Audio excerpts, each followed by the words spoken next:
araw po sa inyong lahat. Manonood po kami ng buod ng No Limit Hangarin. Nasaan yun? Buod ng Kabanata 1 hanggang 15.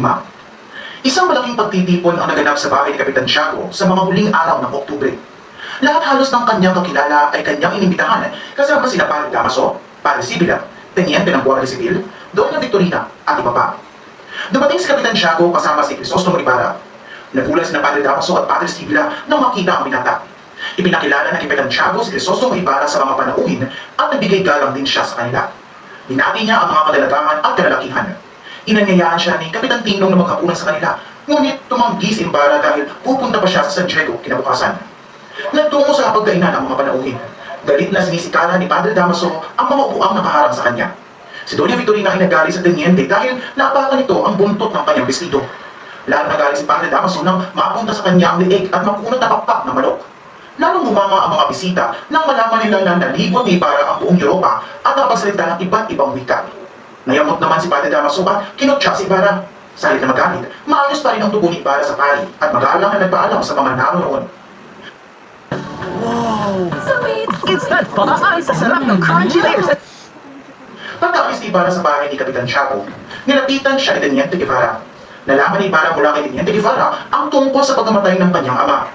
Ayon sa Teniente, hinuli at kinulong ang kanyang ama dahil sa pagkamatay ng artilyerong Kastila nang tumama ang ulo nito sa bato dahil sa pagtatanggol ng kanyang ama sa batang lalaking binuko niya ng baston sa ulo. Huli na ang lahat ng mapatunayang walang kasalanan ang kanyang ama.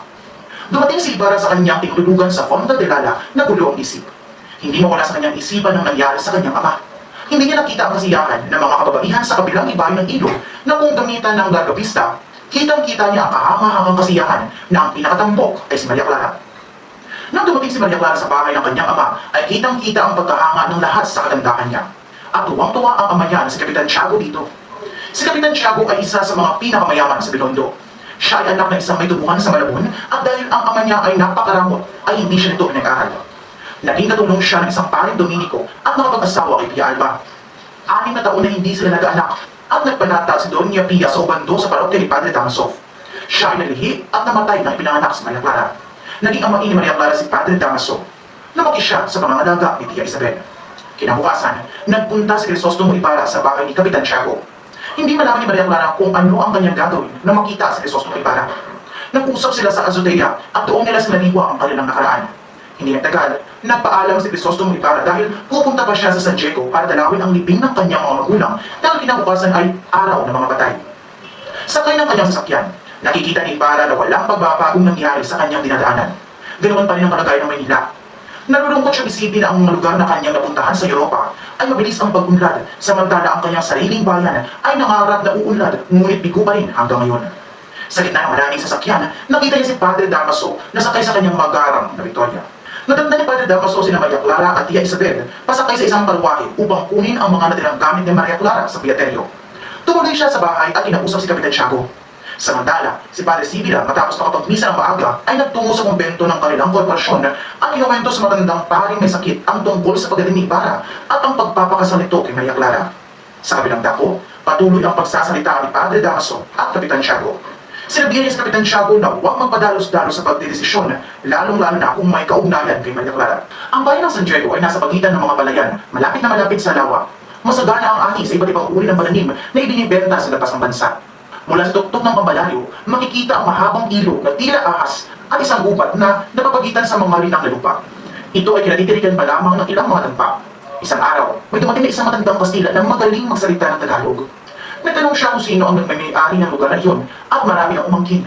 Sila ay binayaran niya ng mga damit, salati at mga alahas. Biglang nawala ang matanda at nakita ng isang pastol ang kanyang katawan na nakabitin sa puno ng balete. Nagkaroon ng sabi-sabi na siya ay naingkanto kaya natakot ang mga tao at kanilang itinapos sa ilog at sinunog ang kanyang mga ibigay. Pagkalipas sa ilang buwan, dumating ang isang mestisong Kastila at nagpakilala na anak siya na namatay. Doon siya namuhay at nakapag-asawa ng taga-Manila. Sila ang mga magulang ni Don Rafael Ibarra na ama ni Crisostomo Ibarra. Sino-sino ang kapangyarihan sa San Diego? Hindi pwedeng si Don Rafael Ibarra, ang pinakamayaman at mabuting tao sa kapwa. Hindi naman pwedeng si Kapitan Tiago o ang alkalde. Ang mga kapangyarihan ay sina Padre Salvi at ang Alferez. Si Padre Salvi ay humanili kay Padre Damaso sa San Diego. Palagi niyang pinasasara ang pintuan ng simbahan tuwing siya'y sesermon, lalong-lalo na kung nandoon ang Alferez. Siya ang tanging kalaban ng kura at asawa niya si Doña Consolacion. Upang makaganti ang alferez sa kura, ang patulong nito ay pinalilinis niya ng kwartel at pinalalampaso sa kanyang bahay. Pero sa tuwing makikita ang alferez ng kura ay magkakamay sila at mag-uusap na parang tunay ng kaibigan. Magkaibigang politik sa tunay na buhay. Araw na ng mga patay. Lahat ay abala sa paghahanda para pumunta sa libingan. Maraming tao ang libingan ng San Diego na dumadalaw sa libing ng kanilang mahal sa buhay. Sa di kalayuan, makikita ang dalawang mamang pawisang naguhukay ng libing. Nandidiri ang isa dahil sariwa pa ang kanilang hinuhukay. Ikinumento sa kanya ng kanyang kasama na sobra pa ang kanyang naranasan noon. Inutusan siya ng kurang palang kinahukayin ang kalilibing pa lamang na bangkay at ilipas sa libingan ng maitsik. Dahil gabi at umuulan pa, itinapon niya ito sa lawa. Kasama ng matandang katulong, dinala ni Ibarra ang libing ng kanyang ama pero hindi nila nakita. Nagtanong sila sa dalawang tagapaglibing at sinabi na hinukay at ipinalipas sa kanya sa libingan ng mga incheck. Sa halip, itinapon niya sa lawa dahil gabi at umuulan pa noon. Nagalit at niyog-yog siya ni Ibarra.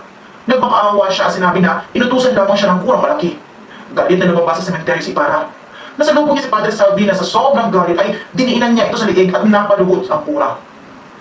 Takot na sinabi ng kura na ang may kagagawan ay si Padre Damaso. Binitiwan siya ni Ibarra at tinulungan siya ng matandang utusan na makatayo. Ang lahat ng pangyayari ngayon ay nasaksihan ni Piloso Potasio. Maraan siya pumiling at nabikang masamang pangitain. Si Tasio ay dating estudyante ng filosofiya. Pinahinto siya ng kanyang ina dahil natakot itong makalimutan ni Tasio ang Diyos. Magkasunod na namatay ang kanyang asawa at ina, kaya tumutok na lamang siya sa pagbabasa ng mga aklat. Mamakahulugan ang kanyang mga sinasabi na hindi na unawaan ng iba, kaya tinawag siya na Piloso Potasio at ang iba na may baliw. Dinaanan niya ang dalawang magkapatid na si Crispin at Basilio. Sinabihan niya na hinihintay sila ng kanilang ina at pinaghanda sa araw ng mga patay. Nasa ikalawang palapag ng kabanaryo ang dalawang magkapatid na sakristan. Hindi pinayagan ng sakristang mayor si Crispin na makauwi dahil pinagbintangan niya na kumuha ng kwalta. Kinaladkad niya ang mga bata pababa ng hagdan at napakinggan ng iyak na bata na humingi ng tulong sa kapatid. Tumakas si Basilio at sa kalagitnaan ng dilim ay narinig ang dalawang putok ng baril. Uy, Bes, di ba napanood mo na yung Rolling Tangle? Oo naman, bakit? May natutunan ka ba doon? Oo naman, syempre. Talaga ba? Oo, ikwento ko pa sa iyo. Marami tayong aral na mapupulot sa Noli Me Tangere. Isa sa mga aral na nakuha ko sa video na aking pinanood ay nasaksihan ni Ibarra na walang pagbabagong nangyayari sa bansa at ganoon pa rin ang kalagayan ng Maynila. Nalungkot siyang malaman na walang pag-unlad na naganap sa bansa. Ang damdaming ito ni Ibarra ay may tuluyang kaugnayan sa ating panahon kung saan marami pa rin sa ating mga kababayan ang humaharap sa kahirapan at kawalang katarungan. Makikita rin sa Noli Me Tangere ang pagkakaroon ng maling sistema sa lipunan, kung saan ang mga makapangyarihan ay patuloy na umaabuso at ang mahihirap ay nananatiling api. O diba, sabi ko sa iyo may natutunan niya ako. Ikaw, may natutunan ka ba? Siyempre, may natutunan din ako. Sige. May iba't ibang aral ako natutunan sa Noli Me Tangere, tulad ng kung paano nang-aabuso ang mga may kapangyarihan porket sila ay mas nakakataas, pagtataguyod ng katarungan at pagkakapantay-pantay. Para sa akin, ang Noli Me Tangere ay hindi lamang isang akdang pampanitikan, kundi isang panawagan para sa revolusyong pangkaisipan.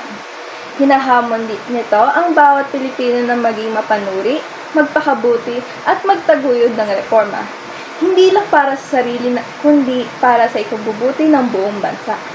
Ang tunay na pagbabago ay nagsisimula sa paghubog ng malayang isipan at pagkakaroon ng tapang na ipaglaban ang katarungan at dignidad ng bawat tao. Ang pinakamahalagang aral na natutunan ko mula sa Noli Me Tangere ay ang pagpapahalaga sa edukasyon at ang laban para sa katarungan. Ipinapakita ng nobela ang kalupitan ng mga makapangyarihan at ang pangangailangan ng pagbabago sa lipunan. Ang bawat isa ay may tungkulin magsalib puwersa upang itaguyod ang karapatan ng bawat isa at magdala ng katarungan at pantay-pantay na lipunan. Nais ko lamang iparating sa inyo ang mahalagang aral na aking natutunan mula sa aralin ng Noli Me Tangere, Kabanata 2. Ang aral na tumatak sa aking isipan na ang edukasyon ay paglalakbay at nagbibigay ng malawak na pag-unawa, ngunit ang katotohanan na ang lipunan ay nanatiling masalimuot. Si Ibarra ay nag-aral sa Europa at may progresibong pananaw, ngunit pagbalik niya sa Pilipinas, nakita niya na walang nagbago sa katiwalian at pang-aabuso sa kanyang bayan. Yun lamang ang tumatak sa aking isipan at sana maunawaan niyo ang aking aral. Maraming salamat po. Ang aral na aking natutunan sa Kabanata 11 at 12 ng Noli Me Tangere na ang kapangyarihan pala ay isang malaking responsibilidad na kailangan nating gamitin para sa kabutihang panlahat. Kailangan din natin labanan ang pang-aapi at ipaglaban ang ating mga karapatan. Yun lamang po. Salamat. At ito po ang aral sa Kabanata 13 ng Noli Me Tangere. Mababatid po natin sa kabanatang ito na kailangan po natin igalang ang yumao, kabilang na din po dito ang bangkay. Anumang panglalabas tangan na ginagawa sa namayapa ay magdudulot po ito ng kaguluhan dahil kailangan po nating irespeto ang yumao o ang bangkay. At yun lamang po ang aking natutunan sa Kabanata 13 ng Noli Me Tangere. Maraming salamat po.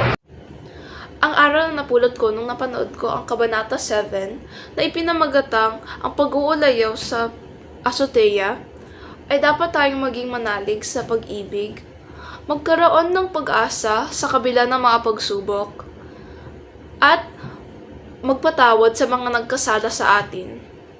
Para naman sa Kabanata 8 na ipinamagatang ang mga gunita, ay dapat nating makita ang masamang epekto ng pananakop, pahalagahan ng edukasyon para makatulong sa bayan, at magiging matatag sa pakikipaglaban sa kawalan ng hustisya. Sa unang kabanata ng Noli Me Tangere, ipinapakita ang mga pang-aabuso ng mga kapangyarihan, lalo na ng mga Kastila sa mga Pilipino. Binibigyan diin ang halaga ng edukasyon, ngunit ipinapakita rin na hindi ito sapat kung hindi maunawaan ang tunay na kalagayan ng bayan. Mahalaga rin ang pagkakaibigan, katapangan, at katarungan sa paglaban sa kasamaan. Sa huli, ipinapayag ni Rizal na ang pananahimik sa harap ng pang-aapi ay lalong nagpapalakas sa katiwalian.